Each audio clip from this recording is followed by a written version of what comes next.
ఈజీగా ఆంబూర్ బిర్యానీ ఎలా చేసుకోవాలో చూద్దామండి. ముందుగా ఇలా బిర్యానీ పాట్లోకి ఒక 4 స్పూన్ల వరకు నూనె వేసుకోవాలి. ఇంకా చెక్క, లవంగం, మన దగ్గర ఏ మసాలా దినుసులు ఉంటే అవి వేసుకోవచ్చు.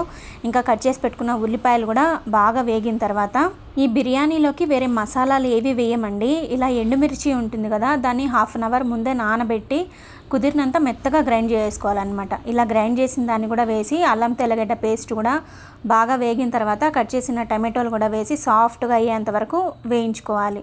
దాని తర్వాత కొద్దిగా పెరుగు, కొత్తిమీర కూడా వేసి బాగా వేగనివ్వాలి.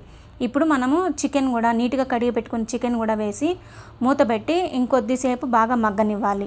చికెన్ కూడా బాగా వేగిన తర్వాత 1 గ్లాస్ రైస్కి 2 గ్లాస్ వాటర్ వేసుకొని కొద్దిగా లెమన్ జ్యూస్ కూడా వేసుకొని మూత పెట్టి ఒక హాఫ్ అన్ అవర్ పాటు మీడియం ఫ్లేమ్లో పెట్టి కుక్ చేసుకున్నామంటే ఆంబూర్ బిర్యానీ రెడీ అయిపోతుంది.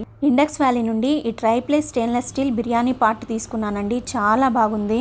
100% టాక్సిన్ ఫ్రీ అండి. ఇక్కడ కనిపిస్తున్నట్లు శాంతి వి అనే కూపన్ కోడ్ యూస్ చేసినట్లయితే 12% డిస్కౌంట్ కూడా వస్తుంది.